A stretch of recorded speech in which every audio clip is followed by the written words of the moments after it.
हम सब जानते हैं कि अयोध्या को भगवान श्री राम के कारण जाना जाता है। भगवान श्री राम के बारे में भला कौन नहीं जानता। भगवान श्री राम का जन्म कैसे हुआ और उन्होंने अपनी ज़िंदगी में किन किन कार्यों को अंजाम दिया, यह तो हर कोई जानता है। रामायण की समाप्ति के बाद माता सीता ने धरती में समाहित हो गई और भगवान श्री राम अपने चारों भाइयों के साथ जल समाधि ले ली और इसी के साथ रामायण की समाप्ति हो जाती है। लेकिन उनके बाद उनके अयोध्या का क्या हुआ, उसका राजा कौन बना, यह बहुत कम लोग जानते हैं। तो आइए जानते हैं कि भगवान श्री राम के बाद उनकी प्यारी नगरी अयोध्या का क्या हुआ। रामायण व अन्य कथाओं के अनुसार जब भगवान श्री राम ने मानव रूप को त्यागने का निश्चय कर लिया तो अयोध्या का राज्य भरत को सौंपना चाहा, पर भरत नहीं माने। वे भी उनके साथ जाने के ठान बैठे थे। इसके बाद भगवान राम ने अपने व अपने भाइयों के पुत्रों में राज्य बांट दिया। लव को उत्तर कौशल का राज्य दिया जिसकी राजधानी श्रावस्ती थी। कुश को दक्षिण कौशल का राज्य दिया जिसकी राजधानी कुशावती थी। भरत पुत्र तक्ष को तक्षशिला का राज्य मिला। भरत के दूसरे पुत्र पुष्कल को पुष्कलावती का राज्य मिला। लक्ष्मण पुत्र अंगद तथा चित्रकेतु को कारुपद देश का राज्य मिला। शत्रुघ्न पुत्र सुबाहु को मथुरा का राज्य दिया गया।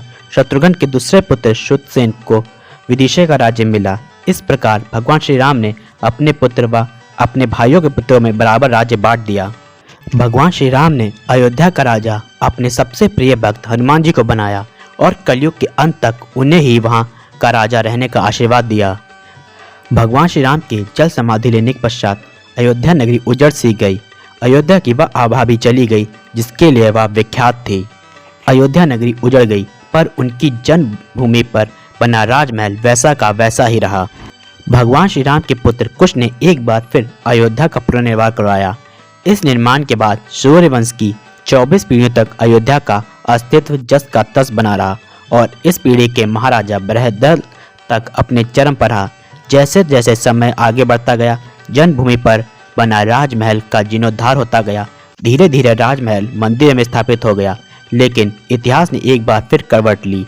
महाभारत के युद्ध में कौशल राज बृहद्रथ ने कौरवों का साथ दिया और वे युद्ध में अभिमन्यु के हाथों मारे गए और इस महायुद्ध के बाद एक बार फिर अयोध्या उजड़ गई।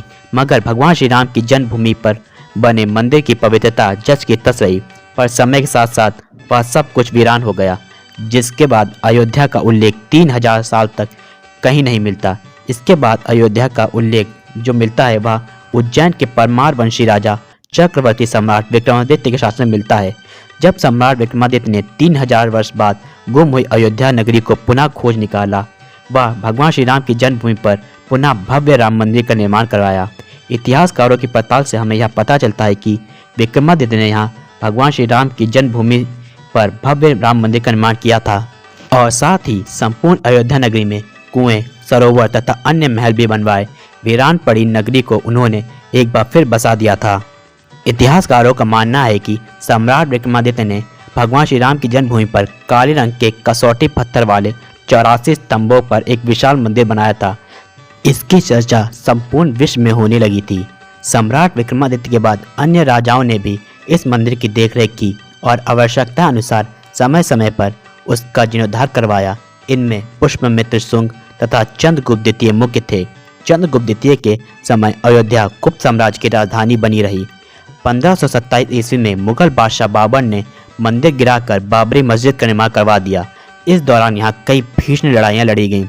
1992 में राम भक्तों द्वारा बाबरी विध्वंस कर दिया गया, जिसके बाद एक लंबी कानूनी लड़ाई के बाद भारत के सर्वोच्च न्यायालय सुप्रीम कोर्ट ने 500 वर्ष पुराने विवाद को समाप्त करते हुए श्री राम जन्मभूमि पर भव्य राम मंदिर बनाने का आदेश दिया।